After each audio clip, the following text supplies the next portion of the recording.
Good morning, everyone. This is Mark Molina, CEO of Molina Leadership and Business Development Solutions. Good Friday morning.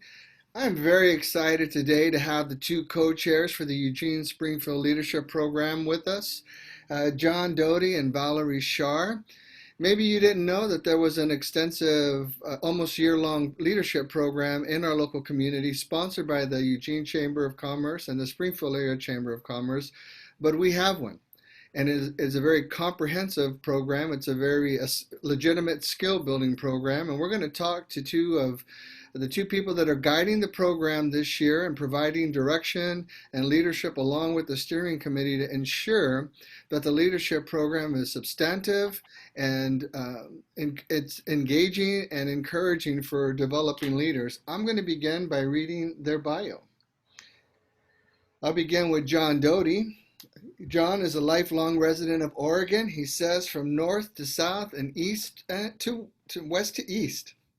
He's a graduate of the University of Oregon. He's a Duck and the Pacific Coast Banking School. I didn't know there was such a thing, John, so thank you for going to that. He has 40 plus years in financial services industry helping support small businesses and our communities. He's involved with numerous nonprofit organizations over his career.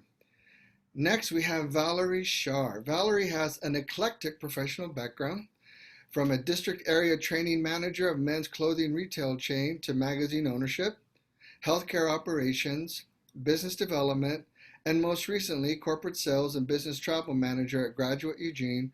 Unfortunately, it's now closed due to COVID-19. The common theme here is that Valerie values relationships and receives her greatest joy by problem solving, connecting, and empowering others to accomplish their goals. 8 years ago, Valerie, then a stay-at-home mom, joined the membership of a nonprofit organization devoted to volunteerism and issues studying or surrounding at-risk youth. Valerie quickly developed a passion for the youth in the community. She currently serves on the Boys and Girls Club of Emerald Valley Board of Directors. Additionally, she is a member of Junior League of Eugene, the Impact Club, Lane Leaders, and is serving her fourth year on the Leadership Eugene Springfield Steering Committee, 3 years as the chair. Welcome, John. Welcome, Valerie. Thank you for being here today. Thank you for having us. Thank you. I'd like to begin with you, Valerie. Ladies first. Okay. Tell us something, tell the viewing audience something about you that is not on your bio. Something about me that is not on my bio. Well, I try to do something that scares me every single day, and it helps me grow, but it also helps me learn about me and what I like and don't like. So most people would say that I am a people person, but that is not my go-to. It's actually really scary for me to go up and talk to somebody that I don't know. Wow, very good. Well, thank you for doing something that scares you every day. I believe that's one of the best things we can do for ourselves is to keep ourselves challenged so that we continue to lead and grow. I think both of you will agree that leadership development is a continuum of the things that we do every single day, short term and long term. So thank you for being here. John, tell us something about you that is not on this bio. Well, like I said in my bio, I've had a lot of opportunities to work with nonprofits all over the state of Oregon, and one that I became involved in with probably 10, 12 years ago myself, but it actually goes back in my family probably 60 or 70 years, is the Mount Hood Kiwanis Camp on the base of Mount Hood. It is a camp for children and adults with disabilities where they go to this camp for 1 week every summer. I think there's typically 8 sessions, and they don't hear no. These are, again, children and adults with disabilities. They will ride horseback, they will swim, they will climb rock walls, they will go on hikes. They will do amazing things while at camp. It's their way to get away and, again, hear yes, not no. And it's typically a one-on-one counselor to camper relationship. So it's marvelous, and I absolutely enjoy being involved with that. Now, I've sent you guys a list of questions, but before we get to those questions, I'm going to ask you a couple of personal questions, not too personal, but significant to the conversation.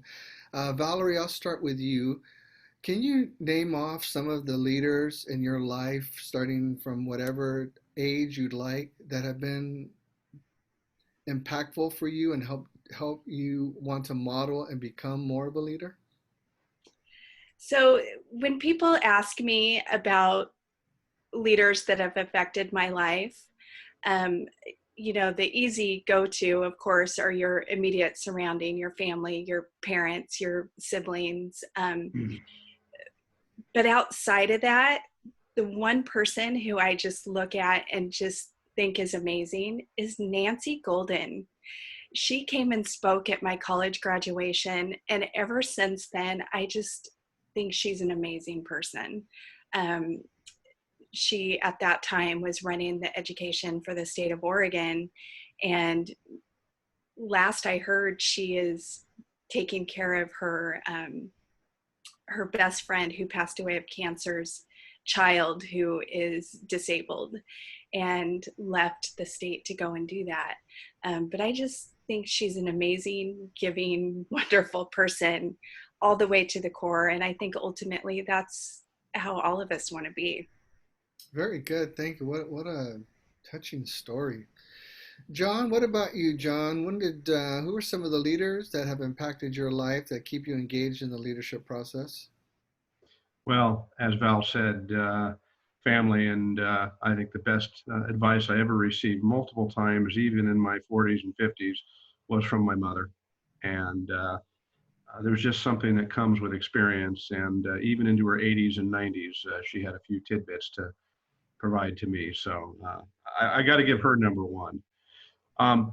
Beyond that, again, having been in banking since I was 17 years old, along the way, I've had several folks that helped me, um, so to speak, want to pay it forward to other people that I'm assisting in the financial services industry. When I was 19, 20 here in Eugene, Shirley, who was my mentor and manager at the time, just was really helpful in helping me learn and not just understand the what, but the why. Hmm. Same thing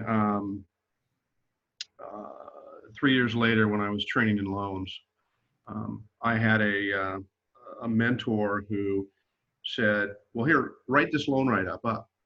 And I wrote it up, not really knowing what I was doing, gave it to her. She took it and cut it apart and took what I wrote and put what she wanted in between so I could learn from her actual work there. And that was Carolyn. She was amazing. And others along the way that have also shown the way in terms of valuing the community, getting involved in the community. So again, having a career of 40 years, there's been a lot of folks that have had a positive impact. And of course, I better mention my wife. She's taken over from my mother. Oh, very good. Well, that's a good equalizing moment right there. I'll go back to you now, Valerie. You have been on the steering committee for some time and 3 years as chair. Is that correct? I was co-chair with Brittany Mortensen my first year as in the leadership role of the committee, and then chaired last year. This year, John is co-chair with me, his training for next year to go off on his own. Yep. Now, when did you graduate the program? What year did you attend? Oh, 2016. 2016. Why did you want to go? We're going to get to the questions directly. I want to Okay. hear more from the both of you. I want to know why you went to the program, what you learned, and why you're still involved. Okay. Wow. So I was involved with Junior League of Eugene, and I was nominated through their board to apply for the program. Somebody on the board had just graduated the year prior, and that is how I heard of the program. I had never heard of it before. At the time, I was a stay-at-home mom, was not in the workforce, and I was living in Springfield and had a son who was going to the Springfield School District schools. And I stayed home and was mom, and he played sports and I was involved in that, joining the Babe Ruth board, and always just having my hand in whatever I was involved in, just all in always. And so I think Junior League must have saw that in me and thought that I was a good candidate to apply for Leadership Eugene Springfield. I applied, was told that most people don't make it in on their first year of applying, that it's okay if you don't make it. You want to apply again the next year. And I now know why that is, but being on the other side. But I did go ahead and apply and went through the process and was selected to be a part of that cohort. And let me tell you, it rocked my world, changed my life upside down and sideways. I walked into a room, I believe our cohort had 28 people in it, and it was scary and awkward, the things that I always look for. So it did not disappoint. It was very scary and awkward because I did not know anybody. And to this day, I can go through a list of applicants that apply for the program each year, and I will only recognize a handful of names. And it baffles me every single time that how can someone like me or John or you be so involved in our community and be civic leaders, yet there's so many of us that we just don't know each other. I'm just blown away by that always. So that's what happened is I got involved, met 27 other people, went through the program together, and they become your lifelong friends, your lifelong network. When you have problems that you can't figure out a solve, or you need help with something, those are your go-to people. Which I love that. I love having a built-in support network like that. Steering committee, how did I get involved in that? I don't recall the story. I don't know. I don't know. I don't remember. But I'm glad I did it.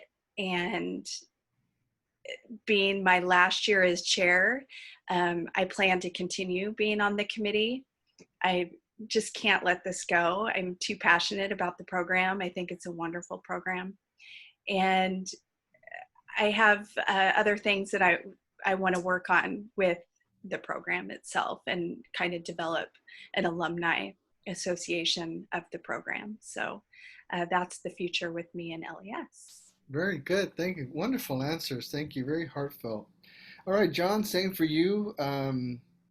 Why did you go to the leadership program? Why did you apply? 2, what did you learn? And 3, why are you involved on the steering committee? Why didn't you just walk away when you were done? So why did I join? I think that, again, it goes back to my career. I have been a Main Street banker, not a Wall Street banker. I have been a Main Street banker my whole career, working with small businesses in rural Oregon and in less rural Oregon.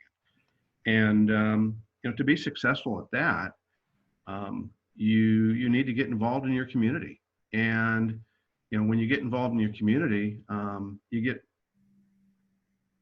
rewards beyond what you might have gotten for your job if you're doing it somewhat because of your job. As Val said, you meet people, you make relationships and such like that. I think what I learned is I'm in my 3rd trip to Eugene. I went to college here. I left for Roseburg for 4 years. I came back for 4 years, and then I took a jaunt around the state of Oregon over the course of 20 some years. And then we came back here.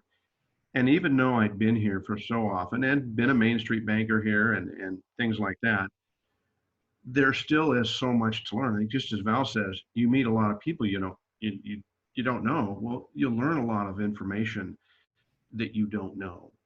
And so, as we talk about the program, you gain knowledge about all these areas we discuss. And I think the why is I think maybe to discuss some of the things that I've done since leadership. as Val's has been involved, you kind of pick your areas that you're interested in. I've working with Cornerstone Community Housing and um, um, Development Northwest regarding the housing, because I think housing is very critical. I've gotten involved with both of the chambers through their government issues and government affairs committees, which is another place to continue the learning and the process, because they're so involved in their communities, the chambers. And the chambers are doing an amazing job. The Springfield Chamber is doing an amazing job day in and day out in the community. So I can help contribute to that. And so um, uh, I think that's the whys and what I've learned, and I continue to learn Mm-hmm. through these endeavors outside of my work. Very good. Now, I sent some questions, and the reason why, just so both of you know, why these types of questions. What's the significance of the historical questions that I sent over? I was in the military for about 11 and a half years, and one of the things that was required of us at every duty station, you had to learn your entire chain of command from the president on down through his entire cabinet. You had to learn your entire chain of command from wherever you were signed, from the general running the division all the way down. And you had to memorize the history of the unit you were in and the history of either the battalion and the brigade and the division.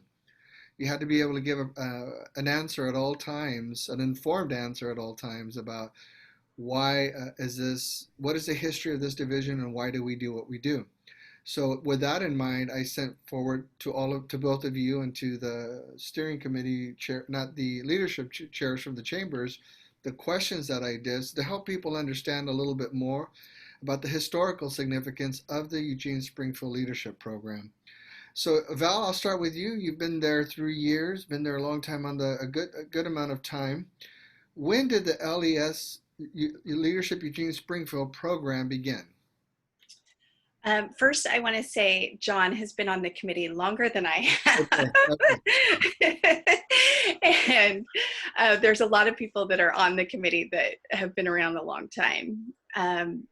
But that said, the records for Leadership Eugene Springfield are kind of lost. So we don't have a lot of history other than when we run across people who went through the program back in the day, and they give us information. I did meet somebody at a fundraiser event who was sitting at my table, and she went through the program in, I believe it was 2008,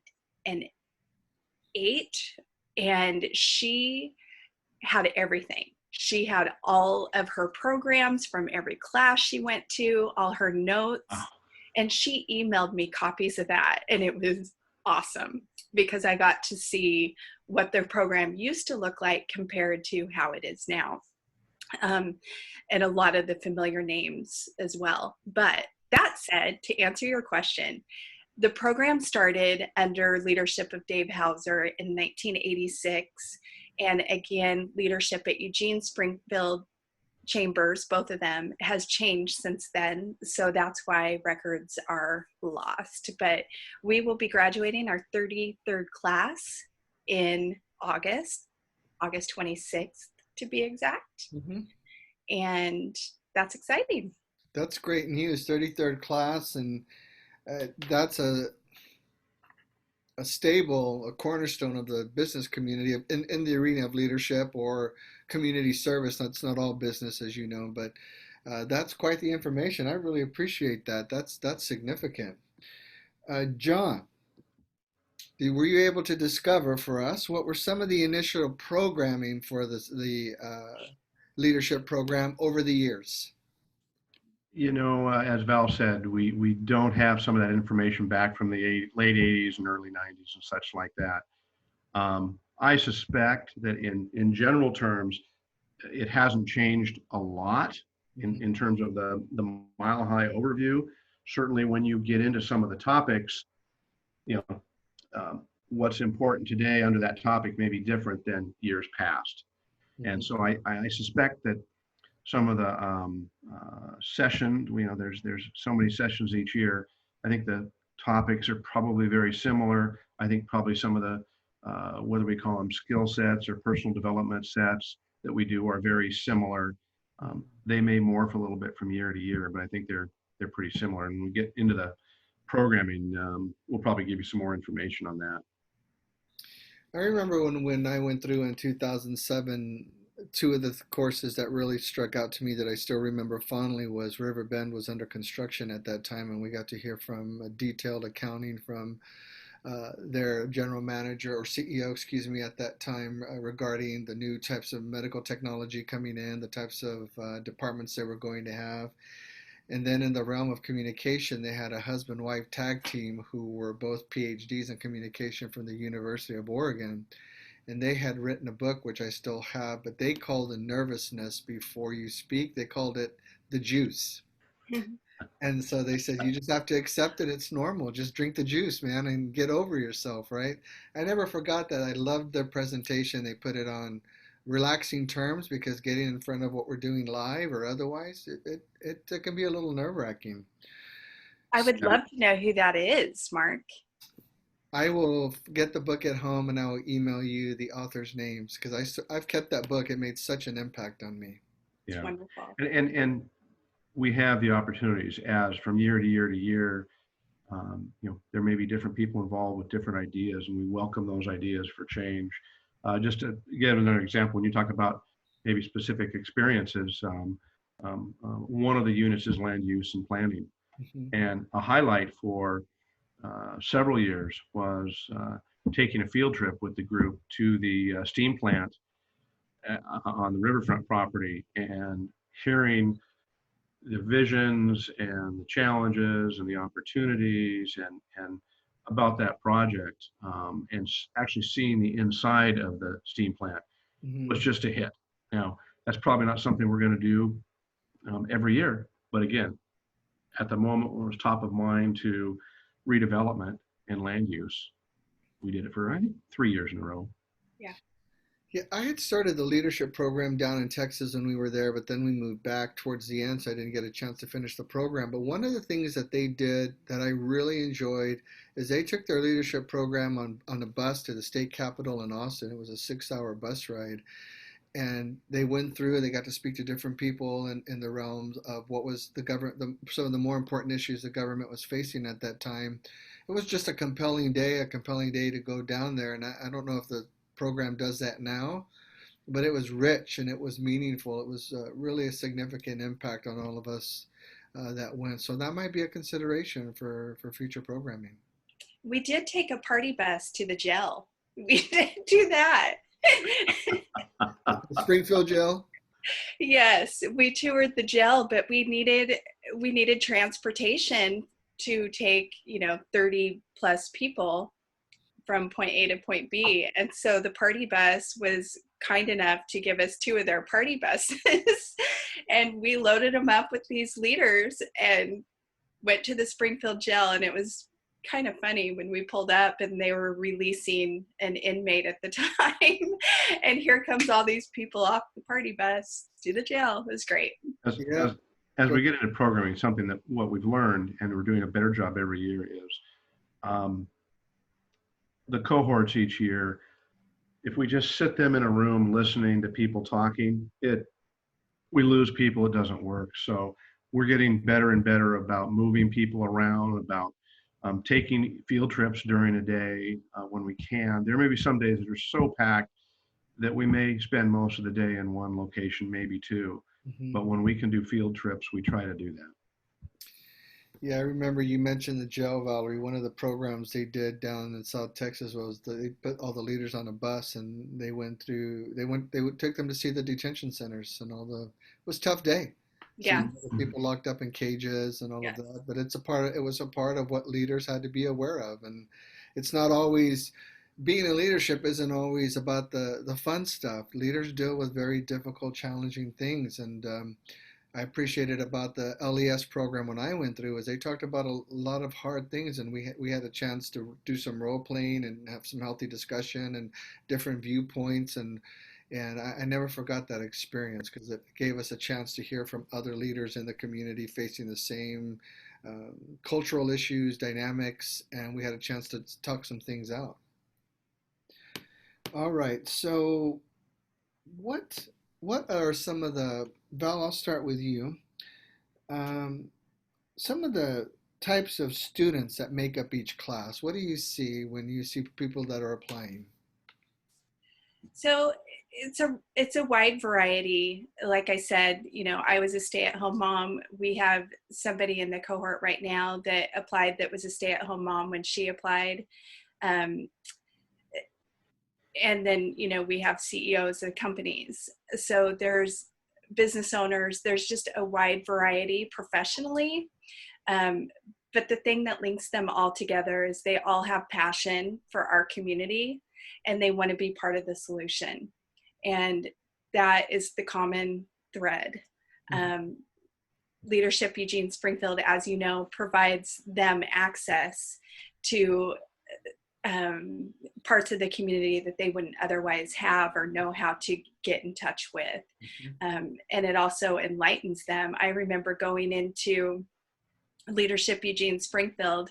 Here I was, a stay-at-home mom that lived in and had kids in the education system of Springfield, but all my focus civically was on Eugene. I was a Eugene chamber member. I was doing all of my volunteer work through Eugene Access, and in LES, I discovered Springfield and everything Springfield has to offer.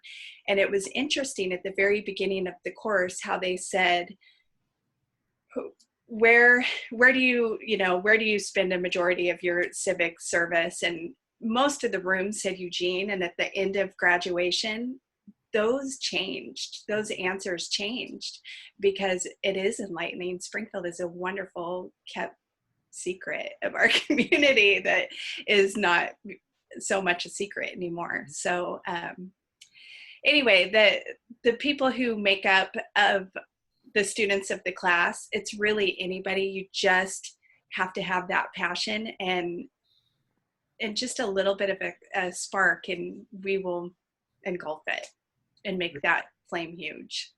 Very good. Now, John, before you answer that question, I want to just for those that will hear this, when I went through in 2007, just so people understand that there's a process. And I believe it was somewhere between 125 and 130 people that applied for the 24 slots at that time that we had. We had to write a letter with the letters of references, and we had an interview, then we had a second interview, then there was the selection process itself.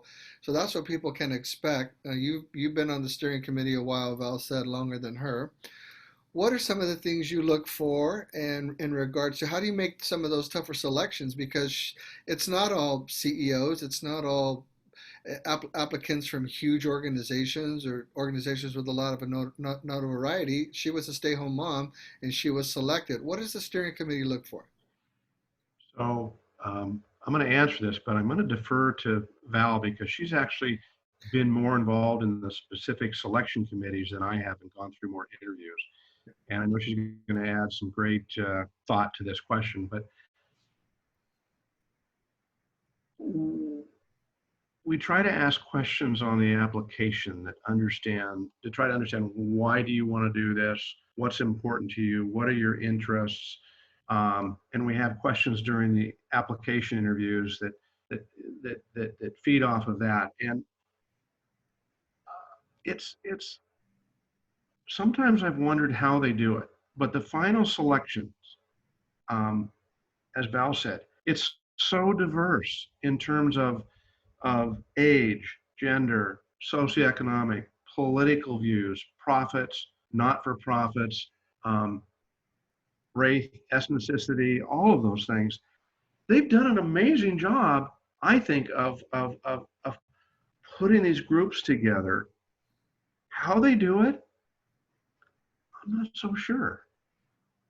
I think the final decisions we have a steering committee member and an interview process, but I think the final group that puts it together have just done an amazing job. We can always do better, but there are people in my class.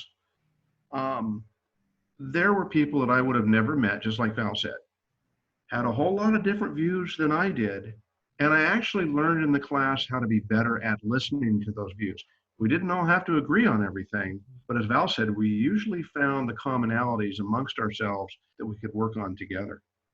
Val, do you want to add something to the selection committee? You've actually done the interviews more than I have. Yeah, so Mark, what we do is we use the steering committee as the interview panel. So we try to take the liaisons of the chamber. So we have one person representing Eugene Chamber, one person representing Springfield Chamber, and then we take a handful, maybe 2, sometimes 3 steering committee members that sit in on the interviews. They're 20-minute interviews. All of the questions are the same. Each interview candidate is asked the same question as the one before and the one after. And then we have a little system where we grade the interview answers. It's a system that we often question if it works, but it works. It seems to work every year. And then we look at those scores and we kind of look at the highest ranking, you know, those are really the standout leaders, right? And they are brought into the pool that we're selecting from.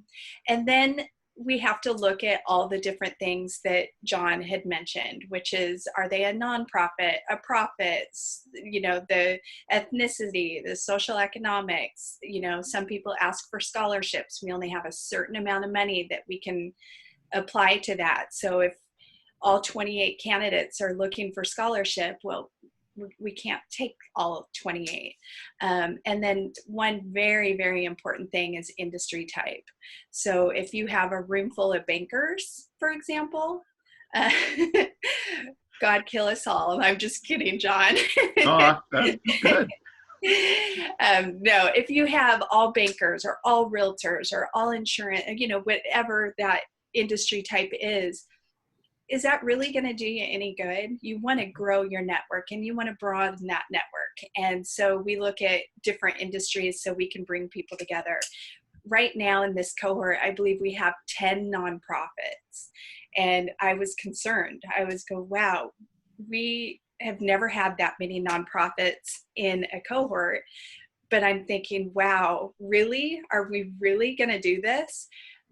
But the chamber pointed out to me, the nonprofits that they're representing are so diverse that it's really, they'll be able to get ideas off of each other without sharing industry secrets, right? Mm-hmm. So, and it seems to be working. It's really great. In fact, our CEO of the Boys and Girls Club of Emerald Valley is in the cohort this year. Mm-hmm. And through LES, he met somebody who worked with the BEST program through 4J. And she now works as our program director at the Boys and Girls Club. And you do see a lot of that in Leadership Eugene Springfield. You see a lot of people who are meeting other people and they go and they work together, or they join boards together. And there is a lot of that. The single mom that I referenced previously, or not single mom, sorry, stay-at-home mom, she is married. When she joined this cohort, she was a stay-at-home mom and she questioned herself. She was like, I don't know. I look at this room and I have a room full of powerful leaders in our community. I don't think I belong here. And, you know, it was like, you do belong here. You went through the process like anybody else.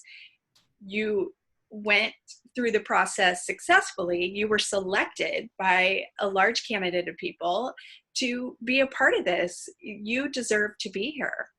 And she did something very scary.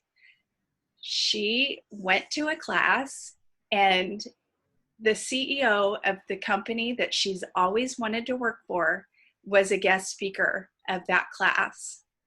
And after he was done, she went up and introduced herself and told him that she wants to work for him. She starts August 4th, her dream job. So, and that happened with LES. So it's a good story. That's a great story. And that's why I wanted to ask that question, because I wanted people to understand that they have every reason to be encouraged when they initiate into the process, because it's not this person here has more name notoriety, or this person over here works for a larger organization that has more money that can easily pay for their representative to come. There's so many considerations, and no one should disqualify themselves before they initiate into the process. All right, so let's talk about, I'll start with you, John. What are some of the earmark aspects of the program that you might like to mention? So when we talked about this the other day, this question, we're wondering what you meant by earmarks, and just aspects of the program that are important. Well, for me, I remember River Bend, which was a big deal at that time, freshly under construction. It was a big change in our community. And then, for instance, the communication aspect of it. But we're in communities grow as we're growing as leaders. So I was just wondering what were some of the more significant times that may have been annotated within the history of the school, that uh, changes in time that were taking place, civically or community. I'm thinking about it because I got a lot of notes sitting up here behind me to review, and I want to answer your question. I think that maybe where to go with this is to kind of talk about some of the sessions we have Mm-hmm. each year, and maybe some stories behind them. Mm-hmm. And Val can help here too. The sessions we have, we start off with a kickoff meeting where we let, in a very informal environment, let everybody get to try to meet each other and talk about them. Then the first session they have is a leadership team building day, and included in that is typically one of the leadership leadership tools that we have everybody take. And that's used throughout the sessions to get to know each other, get to know ourselves, and interact with folks. But I think that the sessions we have, and I'm reading this, but I'll come back, are education, public safety, government, land use and transportation, economic development, health and human resources, and arts and culture. And as long as I've been here, those sessions haven't changed. Those are the main sessions. But in terms of earmarks, as examples of what we do, several years ago, Springfield wanted to rebuild its middle school. Mm-hmm. And we had education day, and we put the folks in a classroom at that school, in the desks and the chairs that the students sit in. And we had it at the school. And I remember someone telling us that was a horrible location. But as a matter of fact, we picked that location on purpose because we wanted people to experience it. And so we sad that they said it was a horrible location, but again, we try to pick the locations to fit to what we're doing. And as Val said, Public Safety Day, the last several years, we've taken a tour of the jail. And we've had, as she noted, and you noted, Mark, some real emotional responses from people that are seeing someone that is in a cage.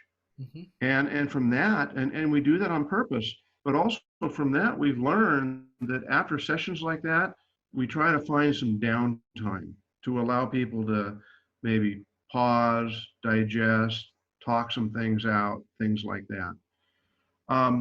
Val, you want to give some other examples from some of those sessions over the years? Yeah, what John said is, the 8 sessions that we cover about government and public safety and all of those things, again, that does all stay the same, but the topics within that change. And it depends what the hot buttons are. Like today, we would probably do something on BLM or diversity inclusion within our public safety day. Mm-hmm. And 1 year public safety, we did human trafficking because that was a hot button in the area at the time. That was probably 2 or 3 years ago. And we had the FBI, we met at the federal courthouse. FBI came out and they told their stories about what they do day in, day out. And it always comes with the caveat at the beginning that this is an intense topic and it may trigger you into things that may not be pleasant. So feel free to leave the room. No one's going to judge you or think you're a better person or a worse person because you leave the room. It's just sometimes you just got to take a break from that. Some really heavy topics. And I got to say, the human trafficking, there was a lot of people in that room that knew human trafficking existed and knew what it was, but had no idea it's happening in Eugene, Oregon. Mm-hmm. And, Eugene and Portland are basically the capitals of human trafficking because of our I-5 corridor. Yes. Easy on, easy off, easy to get away. And, that same day we had Detective Grice, now Sergeant Grice, who, congratulations on that promotion, Sergeant, who at the time did his role in the police department, Springfield Police Department, was covering child abuse and sex crimes. And he brought a slideshow, and that was heavy, and that was really heavy. Mm-hmm. And hard to look at some of these cases where these children are abused. Intense, and everything is deliberate that we do. I shouldn't say everything, because I don't think we took a break after that slideshow and we learned from that we needed to do that.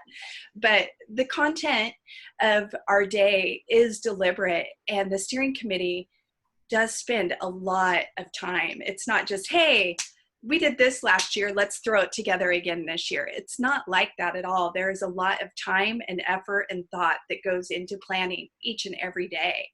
And yeah, it's very intentional and deliberate.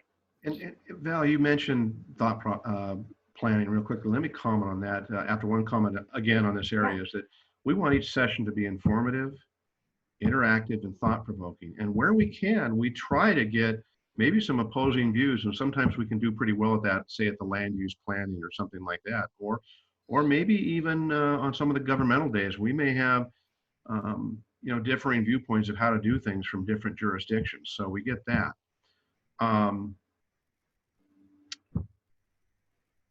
So lost my train of thought there, Val. Help me out here. Well, no, that's okay. Those are really good answers, and that's the most important thing is that what can those that enter expect? What's the process behind it? What's the intention behind it? And it's very obvious that everything that the steering committee do is very deliberate. It's very intentional. It's very focused. You guys are putting a lot of thought and creativity into making sure that those 8 months are as enriching as in the realm of leadership development for those candidates of that program that have been selected. That's what I meant to say, is where I lost my thought, was that the steering committee meets every month. The steering committee, 2 or 3 members, plan each and every session. And after several months into the current year session, we typically have 2 people from the current year cohort join the steering committee. That's very good, because then that legacy continues. Now, the program, let's divert a little bit. Now, the program cost is $975. Val, I'll start with you. Can you, those that might want to apply or considering, they might see that as a hurdle right now. What would you say to that cost? What can they expect for that? I think that $975 seems very steep to me prior to the program. But now as a graduate, I'm like, really? We're only charging $975 for this? But I get it. So we do offer, like I said previously, a scholarship. If you work for a nonprofit, for example, you might want to request a partial scholarship. We very rarely, if at all ever, give full scholarships. So there will be some type of monetary investment on the candidate's part. Now, I will say most of the time, the company they work for pays for it. So that's something that they would have to work out with their company. And I can't give the companies enough credit that put their people through this program, because they are committing to, 1, their employee, investing in their employee, which is amazing, and 2, paying for it, and 3, giving them 1 full day off a month so that they can go through this program. We have a lot of companies in this area that believe in this program and invest in this program. And for that, you know, I speak for Eugene and Springfield Chamber, as well as a past graduate, that we appreciate them and thank them so much for that. Very cool. The hard costs go into, you know, we have a facilitator that is present at every single steering committee meeting, as well as all of the class days. The facilitator is a person who really does not put their opinion out there, which should be such a hard job for me to do. I don't know how they do it, but they remain very neutral for an entire day. What? So that's crazy. Anyway, we pay for that. And then with that money, we also have a couple parties that we do with the cohort, and that's the kickoff party and the graduation party. We pay for that. With the money, we also sometimes have to pay for meeting spaces, depending where we go. Most of the time we're able to get that donated, but sometimes we do have to pay for that. And we pay for meals. So the cohort does get a breakfast, and they also get a lunch every day that they meet, and lots of coffee throughout the day, which some classes are more expensive than others. And then the LIFO that John mentioned earlier, the Gallup poll. Last year, we hired a coach who is also a member of the steering committee. She was a 34 strong Gallup poll coach in the area, and we hired her to put that on for the cohort to figure out what their personality is, and then we build upon that throughout the year. But every year we have something like that. My group did LIFO. I don't know what yours did, Mark, but I imagine you guys had one as well. Yep.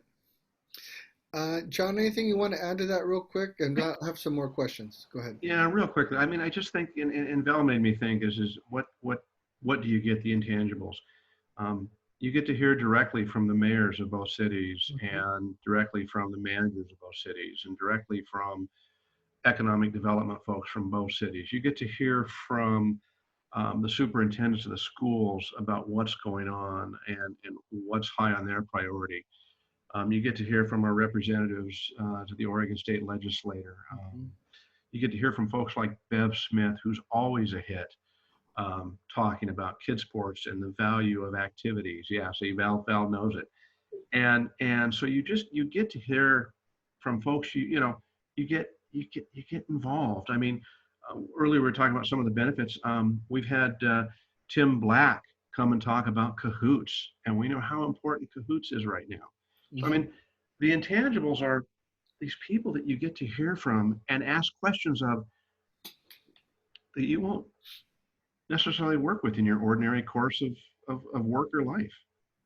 Yeah, very good. That's really important, because this program, the LES program, Leadership Eugene Springfield, it gives them access to these very areas that otherwise they might not ever speak to the individual.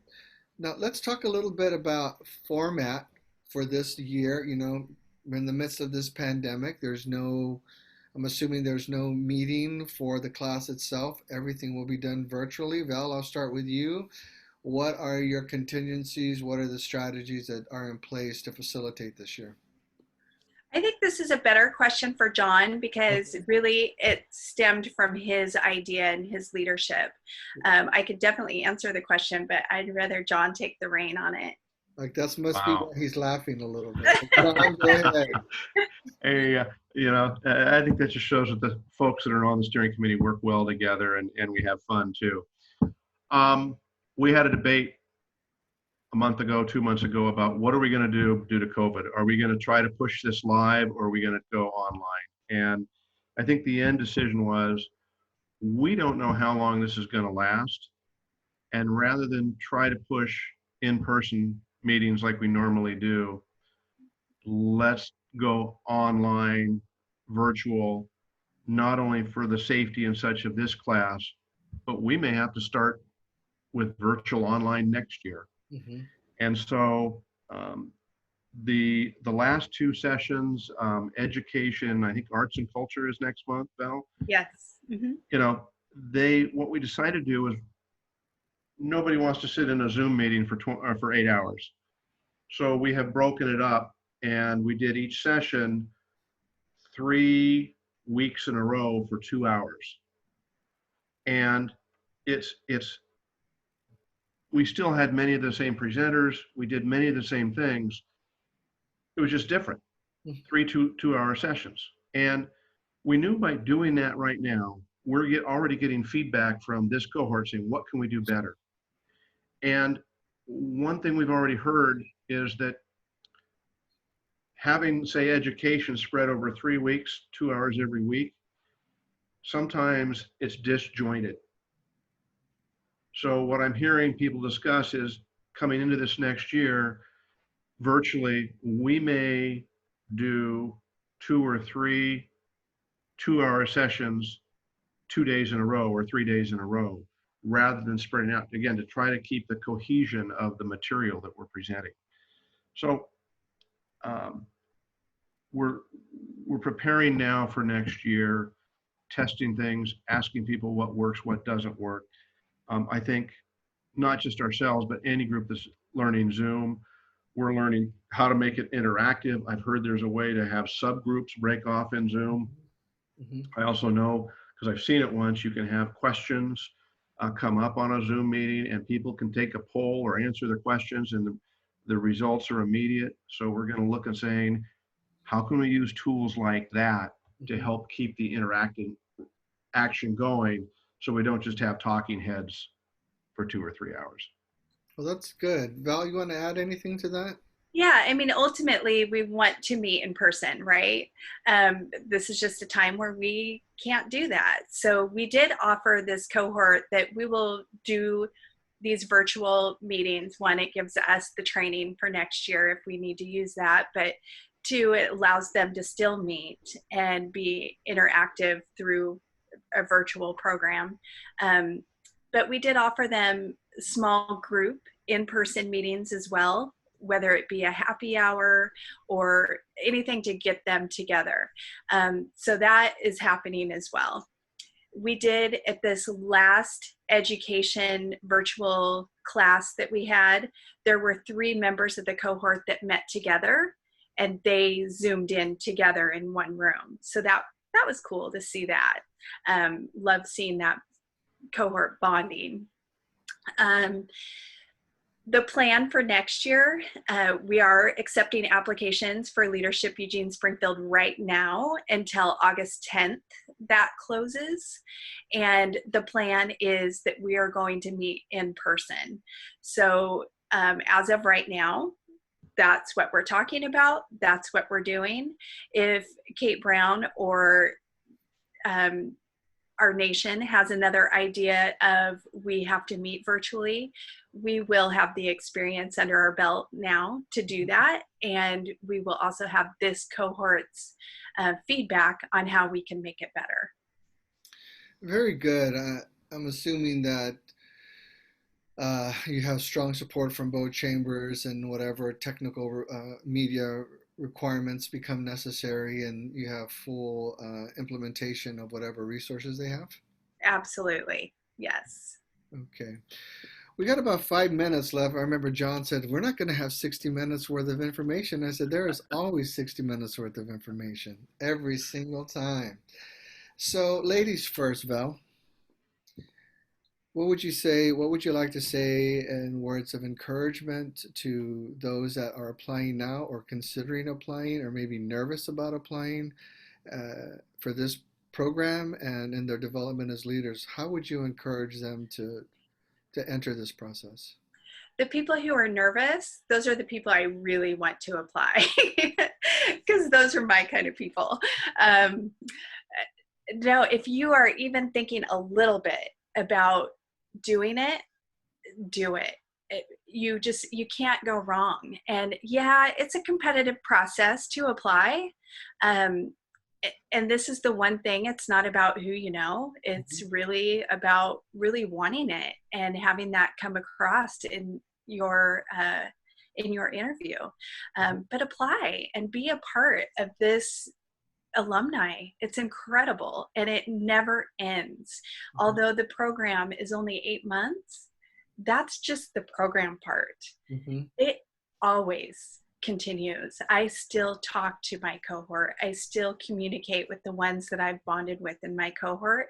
And now with the alumni open up to me, I'm able to access a community that I wouldn't have access to otherwise. And I mentioned before about our records being a little spotty. So I want to take this opportunity to tell people, if you're a graduate of Leadership Eugene Springfield, if it's prior to 2012, we probably don't know that you're a graduate of Leadership Eugene Springfield. So reach out to the chamber or myself or John through LinkedIn and let us know so we can add you to the roster, because we do have an alumni program that hopefully will be starting soon, and we'd love for you to be a part of that. Okay, Mark? Yeah, okay, Mark? very good. Yeah, I think I'm on the Facebook page. John, what would words of encouragement, what imparting words would you have for those who might be nervous or concerned about whether it's something they should pursue, or whether or not it's a worthwhile endeavor for them? Well, I'll say this: through the process, people have the opportunity to interview us and to learn more about the program and to see if it's something they truly want to do. But I think if they're interested in and care about the community, if they want to get involved or think they may want to get involved and want to learn where they may be able to get involved, people should apply. If you want new experiences, I would encourage, this is a great place to do it. After attending LES, I went and testified at a school board meeting for the first time. I was nervous, but the topic at that meeting was very important to me. It had to do with education. And I think if you want to meet interesting people, and that's not people who think like you do, people who may see things from a different lens, a different focus, and we can all benefit from that right now. And so I just, all of those things add up to if you have those attributes, come join us, come apply. Very good. Thank you. Ladies and gentlemen, we've had with us today, this Friday morning, July 31st, Valerie, Sharr, and John Doty. They are the two co-chairs of LES, Leadership Eugene Springfield program. It's an 8-month-long program. Sponsored by both area Chamber of Commerces. You can find, I'm sure, on their website how to apply, and you should consider engaging in this process. If you're a community leader, you have till August 10th. Valerie, John, thank you for your time. Thank you for your years of commitment to serving the community, your years on the steering committee to ensure a worthwhile experience for all the upcoming and new leaders and or developing leaders. I wish you both the best in your professional endeavors, and may you continue to grow and set high marks of excellence and maintain the worthy standard that you carry now for all those coming in behind you. Thank you for the opportunity, Mark. Appreciate you being here and having us and letting us talk about something that we both love very much. You're welcome. Agreed.